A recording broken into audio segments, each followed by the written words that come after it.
बिस्मिल्लाहिर्रहमानिर्रहीम। अस्सलाम वालेकुम वरहमतुल्लाहि वबरकातुहू। मेरा नाम हकीम मुज़म्मिल अली ख़ान है। मेरा दवाख़ाना मोहम्मद दवाख़ाना के नाम से रजिस्टर्ड है। आज जिस टॉपिक पे मैं बात करूँगा या जो मेरा मौज़ू बहस होगी वो है आवाज़ का बैठ जाना।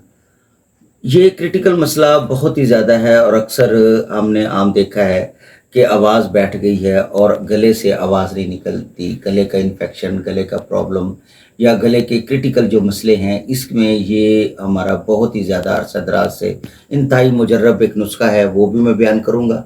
और अरसा दराज से पुश दर पुश ये हमारा नुस्खा चलता आ रहा है। तो इसमें क्या है कि बाज़-औक़ात ऐसा होता है कि जो गुलूकार हज़रात हैं, जो गायक हज़रात हैं या जिन्होंने ज़्यादा तकरीर करनी होती है, स्पीचेज़ करनी होती हैं, उनके गले की आवाज़ नहीं निकलती। बाज़-औक़ात खरखरे की कंडीशन हो जाती है या आवाज़ जब वो बोलते हैं तो उनकी जो आवाज़ है वो बैठ जाती है, या उनका जो है वो जैसे कहते हैं कि तालमेल नहीं बन रहा, तो ऐसे प्रॉब्लम हो जाते हैं। तो इसके लिए इंतहाई मुजर्रब नुस्खा जो है हमारा पुश दर पुश हमारे सीने का राज जो है वो भी मैं अर्ज़ गुज़ारिश करूँगा। और इसके मतलब ये होता है कि बाज़-औक़ात खांसी के मरीज़ों के लिए, गले के इन्फेक्शन के लिए, और ये जो नुस्खा है फेफड़ों के इन्फेक्शन के लिए, और बाज़-औक़ात ये दमे के मरीज़ों के लिए, और ख़ासकर जिनका सांस फूलता है उन मरीज़ों के लिए, और गले के जितने भी क्रिटिकल मसले हैं, आवाज़ का बैठ जाना और आवाज़ सही नहीं निकलती, या गुलूकारी में एक्ट्रेस हज़रात या जो टीचर हज़रात हैं या जो ये उलमाए कराम हैं जिन्होंने तकरीर वगैरह करनी होती है और बाज़-औक़ात बार-बार बोलने से उनकी आवाज़ बैठ जाती है, उनके लिए इंतहाई मौसर और ये बहुत ही हर्बल और देसी तरीका इलाज है। इसमें कोई भी साइड इफ़ेक्ट्स नहीं है, बल्कि फ़ायदा ही फ़ायदा है। तो एक दफ़ा इसके साथ एक वाक़या भी जुड़ा हुआ है। तो किसी ने तानसेन से पूछा कि आपकी जो गुलूकारी का राज है या आपकी जो आवाज़ का इतना सुरीलापन है, आवाज़ कितनी सुरीली है आपकी, आप जो 7 सुर गाते हैं और 7 सुरों में आपकी आवाज़ का जो तालमेल है वो बहुत ही प्यारा, और कहीं से भी आपकी आवाज़ बैठती नहीं, और कहीं से भी जहाँ बैठनी होती है आप कुदरती तौर पे आवाज़ को बैठाते हैं, और फिर जहाँ आवाज़ का उठाव होता है तो वो बड़े अच्छे एहसन तरीके से आप उठाव करते हो। तो ये कैसे कर लेते हैं? तो उन्होंने कहा कि मैं एक गोलियां इस्तेमाल करता हूँ और उसका नाम है तानसेन गोलियां, और ये तानसेन गोलियों का नुस्खा पुश दर पुश जो है हमारे जो बुजुर्गों से हमें मिला और हम भी अक्सर से बनाते आ रहे हैं। ये है मेरा नुस्खा जो आवाज़ को बैठ जाना, आवाज़ को सुरीली बनाना और आवाज़ के लिए क्रिटिकल पोजीशन जो है इसके लिए हम इस्तेमाल करवाते हैं। तो ऐसे मरीज़ों को जिनका गले का प्रॉब्लम है तो उनको चाहिए कि रात को रोगने कद्दू की गले के ऊपर मालिश भी किया करें। और इसके अलावा जो आते हैं नुस्खे की तरफ, तो इंतहाई जो बेहतरीन और बड़ा आजमूदा और अरसा दराज से और कई दहाइयों से चलता आ रहा जो नुस्खा है वो आज मैं आपको पेश करूंगा।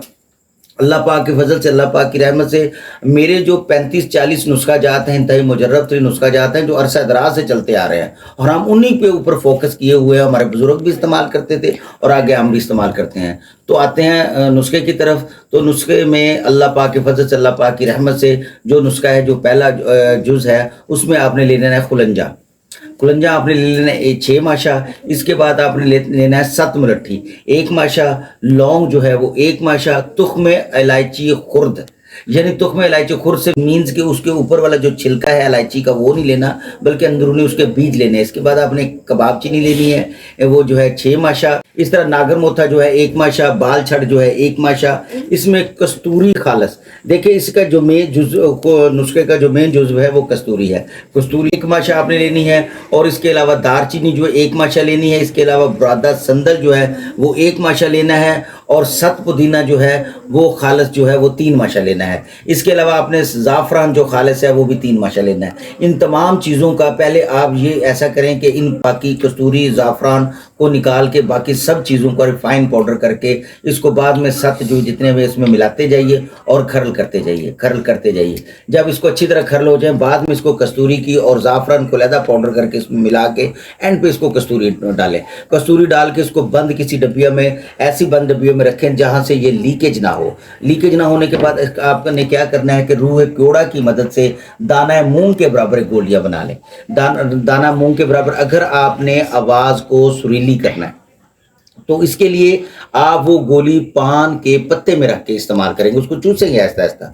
तो अल्लाह पाक के फजल से जैसे ही आपका यानी पहले दिन ही जो गुलकार हजरात हैं, गायक हजरात हैं, जो बहुत ज़्यादा स्पीचेस करते हैं, तकरीरें करते हैं, उलमा इकराम हजरात हैं, तो अपने गले को वो साफ पाएंगे। हाँ, मेरे जो नात ख्वां हजरात हैं, वो नात पढ़ते हैं, नबी पाक सल्लल्लाहु अलैहि वसल्लम की तारीफ़ बयान करते हैं, तो उनके लिए जो मैं अक्सर औकात नात खानों के लिए तो मैं एज ए गिफ्ट उनको पेश करता हूँ। तो ये जो जब वो पहले दिन ही वो गोली जो है दाना मूंग के बराबर जो मैंने कहा है, वो पान के पत्तों में रख के वो इस्तेमाल करते हैं, तो उनके गले के अंदर जितने भी लवाजमात होते हैं, जितने भी ज़्यादा प्रॉब्लम्स होते हैं, अल्लाह पाक की रहमत से एक गोली से मैंने अक्सर जो मेरे पास अक्सर नात खां हज़रात आते हैं, तो वो कहते हैं कि हमने नात वगैरह पढ़नी है और गला ख़राब है, तो मैं कहता हूँ ये गोली खाइए, अभी 10 मिनट के बाद 15 मिनट के बाद आप नात पढ़िए।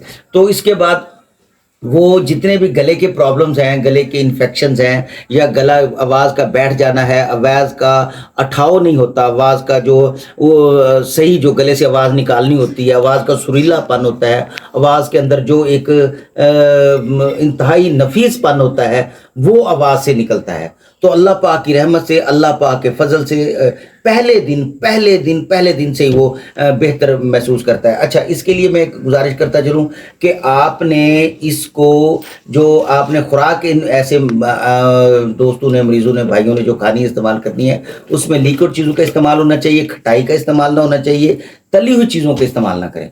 अल्लाह पाक के फजल से ये तानसेन के नाम से ये गोलियां हैं, ये बनाएं और इंशाअल्लाह इसका फ़ायदा जो है आप पहले दिन से ही महसूस करेंगे। हकीम मुजम्मिल अली खान, अस्सलामु अलैकुम व रहमतुल्लाहि व बरकातुहू।